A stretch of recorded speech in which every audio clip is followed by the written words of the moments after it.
Star Wars Outlaws has caused Ubisoft stock to drop quickly, almost as quickly as the subscriber count for Star Wars Explained. And that's saying something. What the? We need to see what that was. Hey, you're not supposed to be here. Let's take a look. Oh, she just forgot. But that's not the only problem that Star Wars Outlaws has brought about. It's created a massive plot hole in the original trilogy. This has been a continuing problem for Star Wars, talking about continuity in the writing to not break lore. And it actually all starts with the Clone Wars. Now, I know the Clone Wars is one of the most beloved shows by Star Wars fans. Many have said, if it wasn't for the Clone Wars and a lot of you guys pushing me to watch the Clone Wars back in 2017, I would not have this newfound appreciation for the prequel era. But that's kind of ignoring some of the major issues that series has brought up in terms of understanding the Star Wars canon. And no, I'm not talking about how we understand the Force, though that might deserve its own whole video just to break down. I'm talking about the creation of Mandalore and the Mandalorians. You see, before Clone Wars even existed, there were no Mandalorians. It wasn't really a thing other than Boba Fett and then Jango Fett being brought in. The lore hadn't yet been established, so there was nothing really to break canon. But then the Clone Wars came out and started investigating more and more and giving more context to what Mandalore is, who are the Mandalorians, and this is where new characters, new stories all started to get made. But it brought up one massive question. Where were the Mandalorians during the events of the original trilogy? This original plot hole was not created by Star Wars Outlaws. This was made by Dave Filoni. We're looking at you, man. This is yet again another notch in your belt of just not caring about the continuity of Star Wars. You couldn't let Ahsoka die. You can't let your own creations and characters die. And as a result, you just create more problems in the Star Wars universe, especially when we take into account the story of the Acolyte and all the mess that has caused. But in talking about this today, we generally had an idea that it was the purge of Mandalore that kind of answered this problem, right? That, wait a minute, I thought the Mandalorians, the planet was destroyed and the Mandalorians were scattered, so there was no actual Mandalore during the events of the original trilogy. Well, that's just it though. It was left so vague, there was nothing nailed down, so that we could kind of assume one of two things might have happened. But we weren't sure. Either at the beginning of the war, the Mandalore could have been purged, it all could have happened then, it could have been destroyed, and that answers the question why they were not around for the events of the original trilogy. Or it could have been that at Project Cinder's execution and beginning, now if you don't know what that is, that was Emperor Palpatine's kind of like FU to the whole empire, that if he were to die, the contingency plan was to burn it all to the ground, and Mandalore could have been destroyed then. And during the events of the original trilogy, they were a planet that was loyal to the Empire. And so because we're watching this kind of from the side of the rebellion, they wouldn't have joined the rebellion. So they stayed on the side of the Empire until something happened and basically were burned to the ground. So those were the two options. Well, neither of those are a possibility anymore, because in the game Star Wars Outlaws, it's revealed that the Purge of Mandalore happens in 3 ABY. Now, I'm not expecting you to have everything memorized when it comes to Star Wars timelines, so here it is. Let's talk about it for a moment. 0 BBY or 0 ABY, it's before the Battle of Yavin, after the Battle of Yavin, and that's the beginning point, really, of how everything branches off in the Star Wars universe. So that's the event of Episode 4, A New Hope, and the destruction of the first Death Star.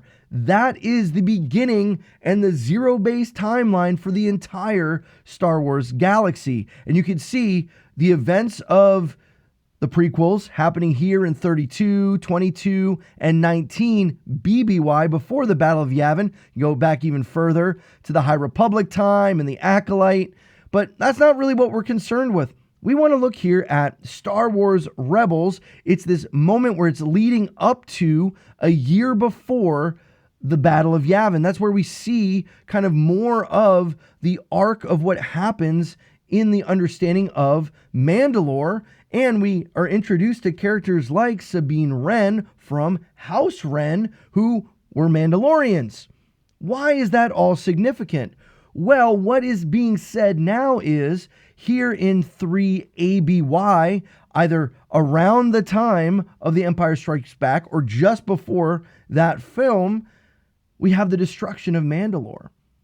But yet, if you go to Star Wars Rebels, if you've watched that show, you would know that there was major conflict in the rebellion, and part of that had to do with Mandalore. So why would the Empire wait nearly 4 years to destroy the planet? What happened in that time that would have had them do that? So instead of allowing it to be either just before the Battle of Yavin or at that beginning point where the Empire is really starting to push its full force forward, we are now left with this massive plot hole of what were they doing? Well, clearly they weren't necessarily loyal to the Empire if they were being destroyed, right? It made sense possibly with Operation Cinder because that was Emperor Palpatine's plan to just burn it all to the ground, get rid of everything, even those that would have been loyal. So now, instead of just being a game that no one wanted to buy, even though I was interested, guys, I was excited for this game. When Star Wars Outlaws was first announced, it was something I actually was interested in. Yeah, there were some parts of it that I didn't love. I didn't love that you couldn't do your own character customization and you had to play as this story character as Kay Vess. Fine. I didn't care that it was a woman. Who cares if it's a good storyline? But then as more information comes out and we saw gameplay trailers and the massive problems that we've seen from launch, because I'm someone here who I'm never pre-ordering another game. No gaming company is ever going to get my money early. Why? Because they promise things they never give. And this is the continuing problem with Star Wars. This is the continuing problem with the movies and the shows that get announced and never followed through on. There's just no way to trust. And so with this game, they've created yet again more problems in the Star Wars universe. It makes you wonder, what the heck is going on over there at Lucasfilm? What is Pablo Hidalgo even doing? What is Dave Filoni doing? Are they not even comparing notes or checking anything? They're just throwing stuff at the wall and saying, who cares? Let's just go. All I care about are my pet project characters and making sure they work and all the other stuff, whatever. I'm just going to throw wolves in there because I like wolves, and I'm just going to do my own thing. And yeah, make it 3 ABY. No one's really going to care. That's fine. It's just so frustrating. So frustrating for fans that actually care about Star Wars. And you might be someone who's watching this going, I don't get it. What's the big deal? Why does this matter? It's just a date about when Mandalore gets destroyed. They'll figure it out. They'll release more information and write a comic or something to explain. Exactly. Do you realize what you just said?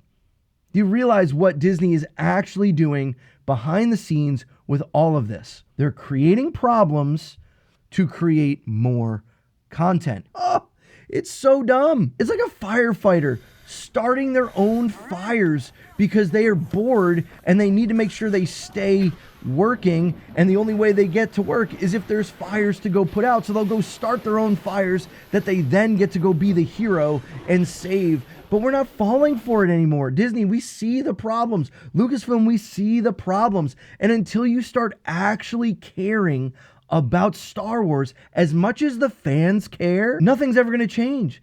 Until you start putting people in positions that actually care about this stuff, that are fans, that want to see good quality things being made that stay true to canon, this is all we're going to get. It's just maddening. It's maddening that this is what is continuing, and it starts to make sense. It starts to make sense of everything, how we could have such a mess of a sequel trilogy from this company, that they've learned nothing about not having a plan, not figuring it out, not thinking things through.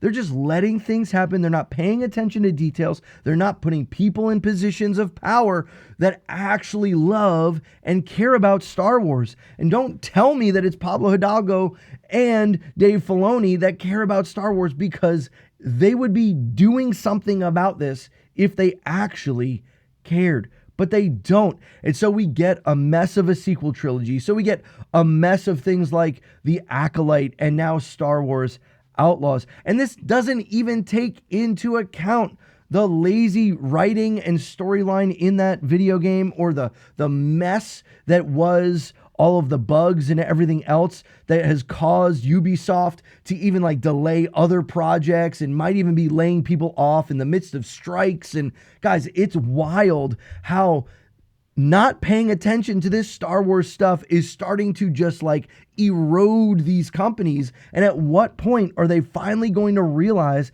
that if they don't take care of this stuff, no one is going to care? Now, a lot of this, again, started with the Clone Wars. And that show created a lot of issues that just needed to be answered with other things and more content. And so this is the spiral, the death spiral that we are in, where Disney and Lucasfilm will just keep creating more stuff to fix the problems they make. But you know what they've broken that they can't fix? Luke Skywalker. There's no fixing what they've done to Luke. And if you want to see my breakdown of why Luke is such a bad hero by comparing him to Pete Maverick Mitchell from Top Gun Maverick, click right here. I know you're going to like that video. I promise. Click on it. I'll see you on the next one. Thanks for watching. Remember, the Force will be with you always.